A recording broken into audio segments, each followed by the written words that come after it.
हम नहीं चाहते, लेकिन फिर भी हमारे मन में गंदे ख्याल आते रहते हैं। लेकिन क्यों? मन हमारा सबसे बड़ा मित्र है और मन ही हमारा सबसे बड़ा शत्रु है। जब हम अपने मन के अनुसार चलते हैं तो मन हमें भटका देता है, और जब हम मन को संतुलित कर लेते हैं तो हमें जीवन में सब कुछ मिल जाता है। हम अपने मन में आने वाले गंदे विचारों को रोकने की कोशिश करते हैं, लेकिन जितना हम रोकते हैं उतने ही अधिक ये विचार हमारे अंदर प्रवेश करते हैं।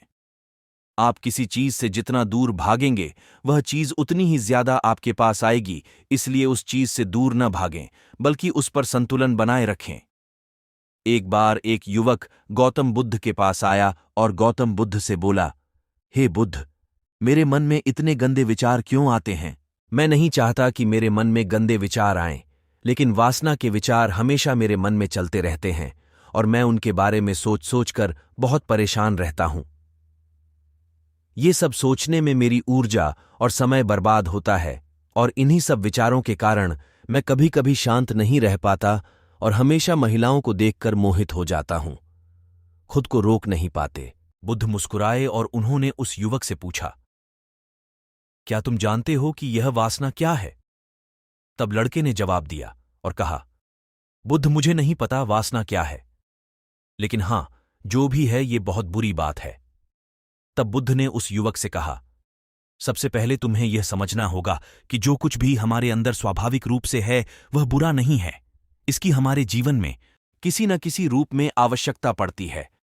वासना कोई बुरी चीज नहीं है।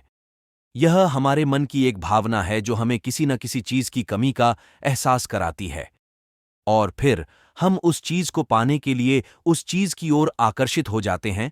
जैसे अगर आपके पास पैसे की कमी है तो आपके मन में पैसे पाने की इच्छा होती है, वासना जगेगी। इसका मतलब यह नहीं है कि वासना बुरी है, बल्कि यह हमारे मन की एक तरह की जरूरत का एहसास है, और जब यह जरूरत शारीरिक होती है तो हम इसे काम वासना कहते हैं। युवक ने गौतम बुद्ध से कहा, बुद्ध, मैं वासना का अर्थ तो समझ गया, लेकिन आप ही बताइए कि यह कहां से आती है और कैसे आती है। गौतम बुद्ध ने कहा कि वासना कहीं से नहीं आती, यह हमारे अंदर ही है और इसका होना जरूरी है, तभी मानव जाति का विस्तार होगा। युवक ने कहा, जब यह हमारे अंदर है और जरूरी भी है तो लोग इसे गलत क्यों कहते हैं? बुद्ध ने कहा, यही समस्या है।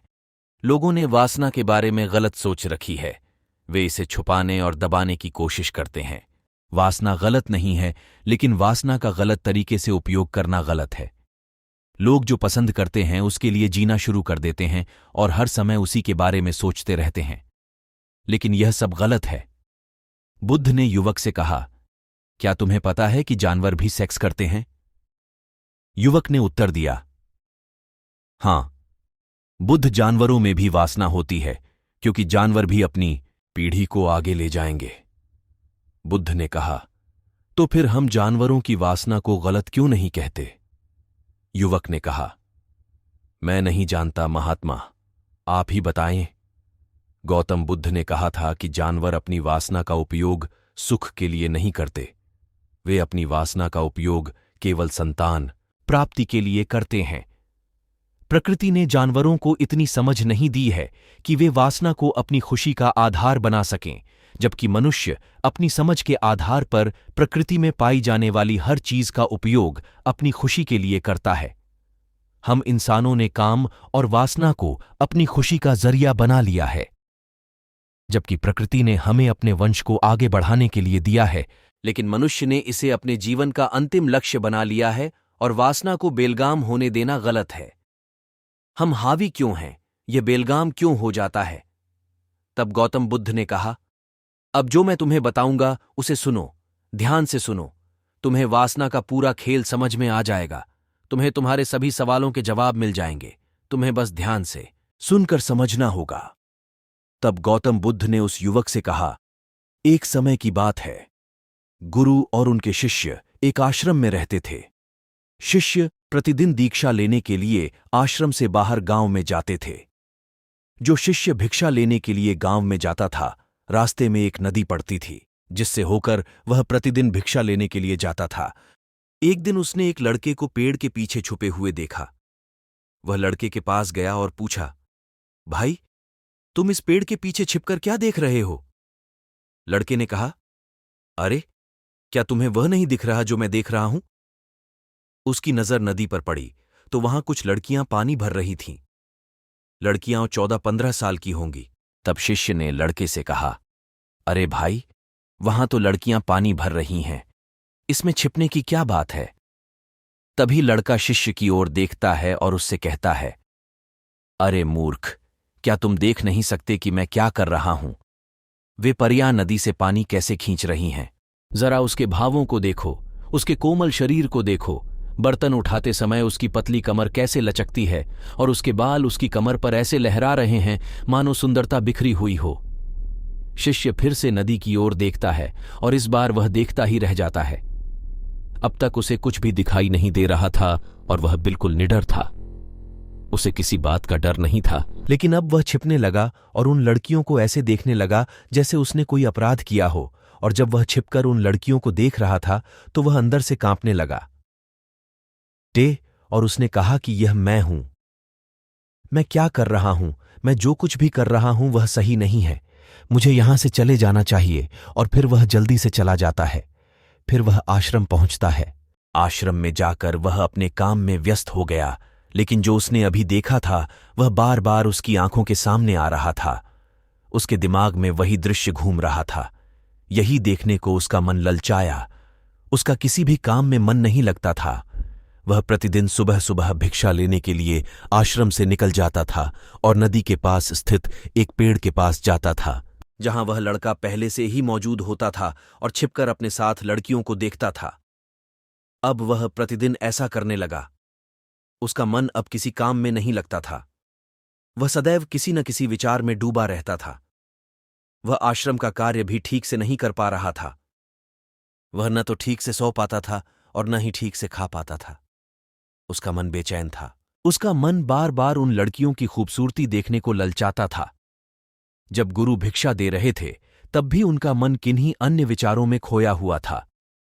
गुरु ने अपने शिष्य की ये हरकतें देखीं तो एक दिन गुरु ने शिष्य को अपने पास बुलाया और कहा कि आज से मैं भी तुम्हारे साथ भिक्षा मांगने चलूंगा। तुम और मैं एक साथ भीख मांगने जाएंगे। तभी शिष्य ने गुरु को मना करते हुए कहा कि नहीं गुरुदेव, आप क्यों परेशान हो रहे हैं? गुरु ने कहा, शिष्य क्या हुआ? पानी फिर आ गया है। आप कह रहे थे कि रोकेंगे। क्या हम किसी चीज को पूरी तरह से रोक सकते हैं? तब शिष्य ने कहा, कोई बात नहीं गुरुदेव, मैं इसे रोक दूंगा। पानी और तुम्हें दिखाऊंगा। फिर वह एक बड़ा पत्थर लाया और नाली पर रख दिया। पानी रुक गया। तब शिष्य ने गुरु से कहा, देखिए गुरुदेव, मैंने कहा था कि मैं पानी रोकूंगा। मैंने पानी रोककर दिखाया। मैंने आपकी बात पूरी कर दी।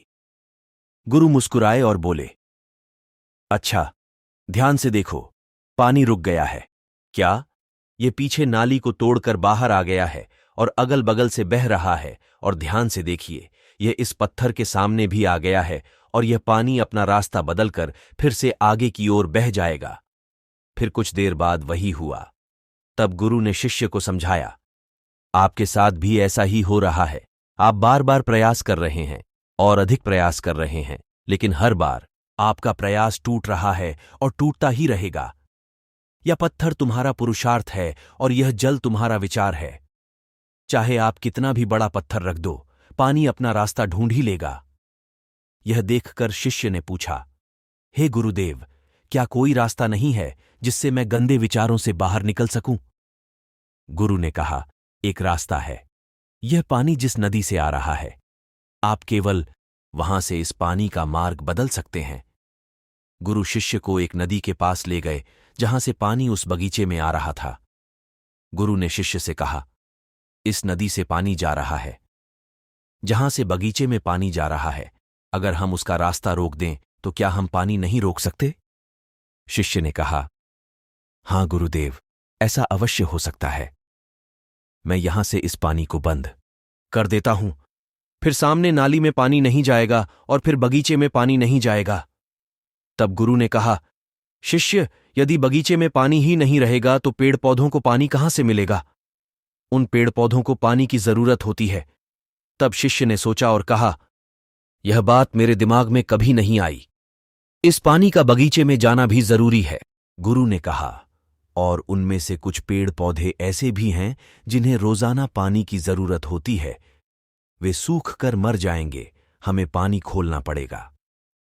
गुरु की बात सुनकर शिष्य ने पानी के लिए रास्ता खोला तो गुरु ने पूछा, यदि हम इस नदी का सारा पानी बगीचे की ओर मोड़ दें तो क्या होगा? गुरु ने शिष्य से कहा, अगर मैं तुम्हें आम के बारे में कुछ ऐसा बताऊं जो तुम्हें नहीं सोचना चाहिए, तो तुम्हारे दिमाग में सबसे पहले किसकी तस्वीर आएगी? गुरु ने कहा, जब हम अशुद्ध विचारों को बलपूर्वक रोकने का प्रयास करते हैं तो वे और अधिक मजबूती से हमारे अंदर प्रवेश कर जाते हैं। इसलिए हमें कभी भी उन्हें दबाने की कोशिश नहीं करनी चाहिए। सुबह उसने अपना काम पूरे मन से किया और फिर सुबह वह भिक्षा लेने के लिए उसी रास्ते से चला गया जहां वह लड़का अभी भी पेड़ के पीछे छिपकर उन लड़कियों को देख रहा था। शिष्य उसे नदी पर ले गया जहां लड़कियां पानी भर रही थीं। उन्होंने उन लड़कियों से पानी मांगा और उनमें से एक लड़की ने उन्हें पानी दिया और शिष्य के पैर छुए। शिष्य ने उन्हें आशीर्वाद दिया कि आप स्वस्थ रहें ताकि मानसिकता सकारात्मक ऊर्जा से भर जाए। उसके चेहरे पर ऐसी मुस्कान आ गई मानो उसे कोई खोई हुई चीज वापस मिल गई हो। वह अपने रास्ते पर वापस जाने लगा। तभी पेड़ के पीछे छिपा लड़का पीछे से आया। वह शिष्य के पास आया और बोला कि क्या बात है, आज आपने करीब से देखा है, तुम तो मुझसे भी आगे निकल गए। तब शिष्य ने कहा, हम हमेशा दूसरों को देखने में लगे रहते हैं।